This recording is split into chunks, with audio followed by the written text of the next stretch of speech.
महिम्नः पारन्ते परमविदुषो यद्य सदृशी स्तुतिर्ब्रह्मादीनामपि तदवसन्नास्त्वयि गिरः अथावाच्यः सर्वः स्वमतिपरिणामावधिगृह्णन् ममाप्येष स्तोत्रे हरनिरपवादः परिकरः।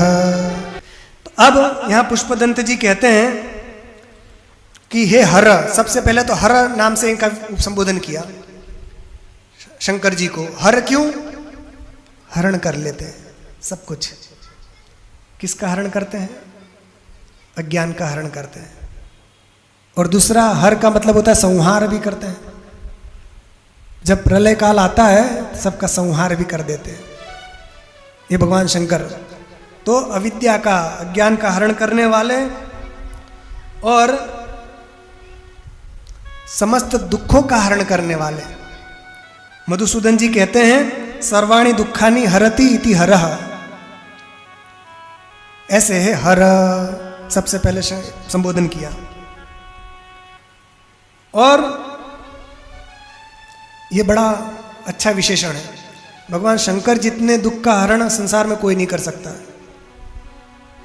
क्योंकि प्रारब्ध भी मिटाने का सामर्थ्य भगवान शंकर में है। और दुख कब आता है? हमारे कर्मों से ही तो आता है। पूरे जन्म में हमने जो काम कर्म किए हैं उसी के अनुसार हमें इस जन्म में सुख दुख मिलते हैं।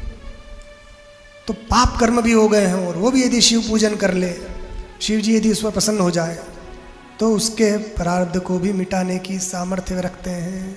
वो जो प्रसंग आएगा तब हम विस्तार से बताएंगे। यहाँ पर कहते हैं कि हे प्रभु, आपकी ये जो महिमा है, यदि इसका पार पाने की सामर्थ्य किसी में नहीं है, और यदि आप कहें कि कोई सामान्य व्यक्ति है वह आपका पार नहीं पा सकता, सामान्य व्यक्ति आपकी स्तुति करता है तो वो अयोग्य है। का क्यों? क्योंकि आप तो सब वाणी और सबसे परे हैं। तो प्रभु, यदि सामान्य व्यक्ति की वाणी स्तुति आपके अनुरूप नहीं है, अयोग्य है, तो फिर ब्रह्मा जी की वाणी भी आपके लिए अयोग्य है, वो भी उचित नहीं है। अरे क्या बात करता? क्यों?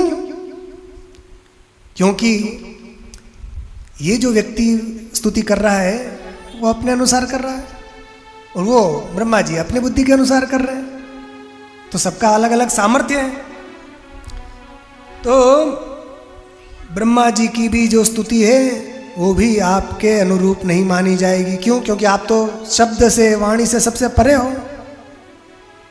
आप तो किसी के उसमें आते नहीं हैं। यदि उनकी वाणी यदि अयोग्य है तो फिर संसार में किसकी वाणी समर्थ हो सकती है? ब्रह्मा जी से बड़ा तो कोई है नहीं। यदि उनकी वाणी भी अयोग्य, सामान्य व्यक्ति भी अयोग्य, तो एक जैसा आक्षेप लगाओ सब पर। और यदि नहीं लगा सकते हो तो फिर दोनों पर मत लगाओ।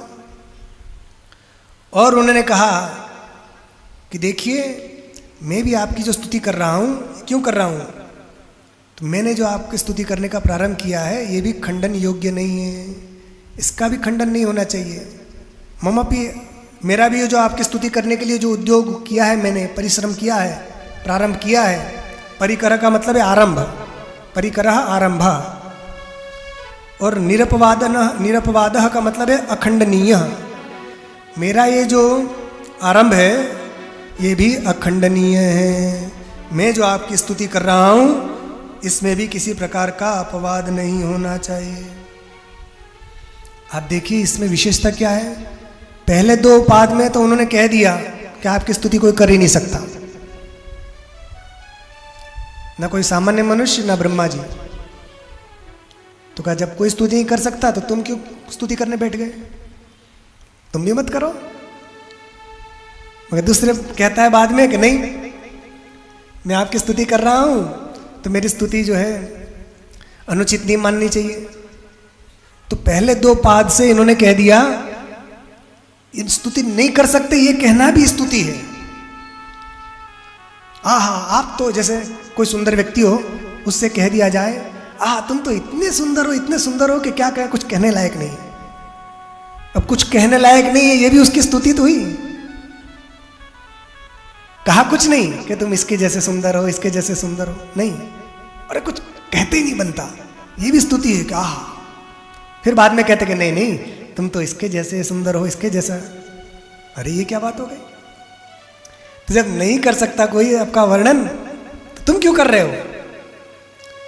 तो ये नहीं कर सकता ये कहकर भगवान की महिमा का उन्होंने बखान किया कि आपकी महिमा इतनी अपरंपार है कि कोई इसका बखान नहीं कर सकता। और फिर कहा कि मैं आपकी स्तुति करता हूं। तो ब्रह्मा जी की भी स्तुति यदि अनिंदनीय नहीं मानी जाएगी तो फिर मेरी भी नहीं मानी जाएगी। सब अपने अपने अनुसार उड़ते हैं। अब जो गिद्ध होता है वो ज़्यादा ऊपर उड़ सकता है, चील जो मक्खी होती है वो अपने अनुसार उड़ती है। सबकी अलग अलग शक्ति है, मगर उड़ते दोनों हैं। तो यदि वो अमान्य है तो सब अमान्य है, और यदि वो मान्य है तो हमारे भी हम मान्य हो जाएंगे। इस प्रकार नहीं करने के व्याज से भी वो स्तुति ही कर रहे हैं। ये बड़ी विशेष बात यहाँ कह दी गई है। स्तुति निराकरण व्याजेन सर्व दुरधिगम महिमत्व रूपा महति स्तुति कृता। ये मधुसूदन जी कहते हैं कि आपकी स्तुति नहीं हो सकती, ऐसा कहकर आपकी महिमा इतनी अपरंपार है, ऐसी स्तुति कर दी। और उत्तरार्ध से क्या किया? स्तुति समाधान व्याजेन सर्वास्तुति अनुरूपेति महत् कौशलम। और बाद में ये कह दिया कि देखो सब अपनी अपनी स्तुति जो कर रहे हैं, सबकी स्तुति अपने अपने स्थान पर ठीक है। मतलब मेरी स्तुति कर रहा हूँ वो भी अपने स्थान पर ठीक है। तो ये महत् कौशल है, ये स्तुतिकर्ता का वैशिष्ट्य है कि नहीं भी हो सकती और कर भी रहे हैं, और करने के बाद उसको समर्थन भी कर रहे हैं। ये वे बताते हैं। महान भगवान की स्तुति, तो यहाँ पर महान किसे कहते हैं? महिम्न। महिम्न का मतलब महान भी होता है, महान स्तुति। तो यहाँ पर जो सिद्धि होती है ना, वो 8 प्रकार की होती है। कौन कौन सी? अणिमा महिमा चैव गरिमा लघिमा तथा प्राप्ति प्राकाम्यईशित्वं वशित्वं चाष्ट सिद्धयः। ये 8 सिद्धियां हैं। एक है अणिमा, छोटा हो जाना, और एक है महिमा, बड़ा हो जाना। फिर गरिमा, भारी हो जाना। लघिमा, हल्का हो जाना। फिर प्राप्ति, जो चाहो वो प्राप्त कर लो। फिर प्राकाम्य, इच्छित पदार्थ की प्राप्ति हो जाए। ईशित्व, सब पर ईशन करने का सामर्थ्य आ जाए। और वशित्व, सबको अपने वश करने की शक्ति आ जाए। ये 8 सिद्धियां होती हैं। तो यहां कहते हैं आपकी स्तुति क्या है? सबसे बड़ी है, महान है, महिम्ना। जब आपकी महिमा इतनी महान है तो कौन इसका पार पा सकता है? कोई पार नहीं पा सकता आपकी महिमा का। फिर भी मैं अपने अनुसार आपका वर्णन कर रहा हूं।